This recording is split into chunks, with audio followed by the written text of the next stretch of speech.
Oi pessoal, tudo bem? Bom, para a aula de hoje a gente vai falar então de um domínio morfoclimático também bastante importante para o Brasil, que é a caatinga. Não é caatinga, aquela assim, a caatinga com dois As. É basicamente o que a gente chama de deserto brasileiro, né? Então ela é extremamente comum, então a visão dela que se tem é muito comum relacionada ao Nordeste brasileiro, né? Por ser uma região num processo de desertificação. Nome difícil, né? Mas na verdade não é. É um processo de se tornar um deserto, né? Também muito em função então do desmatamento da Mata Atlântica, da floresta amazônica. Então a caatinga do Nordeste está sofrendo esse processo de estar se transformando em um deserto. Primeiro, né, porque diminui a quantidade de umidade, né, daquela região, então formando chuvas, né? E com isso, então, as plantas acabam morrendo, né?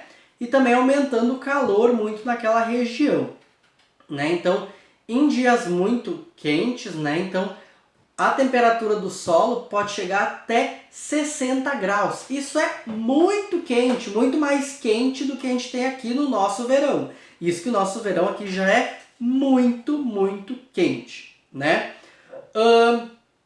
Outra questão muito importante, então, é que as chuvas são muito irregulares, então é muito difícil de chover nessas regiões. Claro que às vezes acaba tendo alguns dias de chuva, mas bem diferente do que a gente tem aqui no sul, por exemplo. Então a chuva é muito rara nessa região.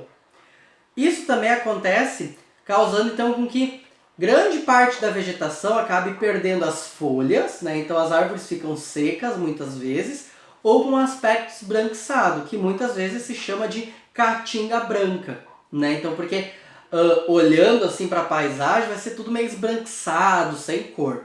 E aí quando dá alguns períodos poucos de chuva, chuva mais intensa, o que acontece? Então as árvores, né, começam a criar folhas de novo, os frutos, né? Então acaba se tornando uma região levemente mais verde, que aí se chama de caatinga verde, né?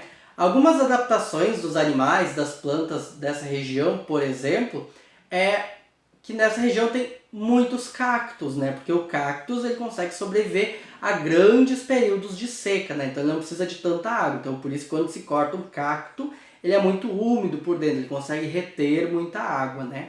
As árvores, por exemplo, têm as cascas muito grossas, que evita a perda de água também.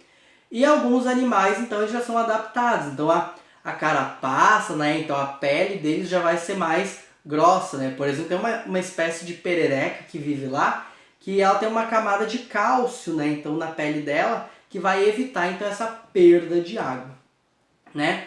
Alguns impactos então dessa região também tem muito relação então com o desmatamento da região, então para questão de madeira, de carvão, e muito também da retirada de argila para as olarias, então para fazerem tijolos, né? Então nessa região muito rica em argila, né? Então acaba tendo esse extrativismo, essa retirada então de argila da região, então que acaba muitas vezes causando também um desmatamento e um desequilíbrio ambiental para a região.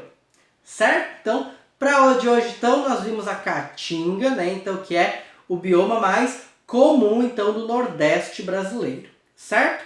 Na próxima semana, então, a gente vai falar um pouquinho sobre o pampa, que é muito comum aqui na nossa região sul, aqui, né, nosso estado do Rio Grande do Sul, certo? Mas isso só semana que vem, então. Então, um beijão para vocês e até semana que vem. Tchau!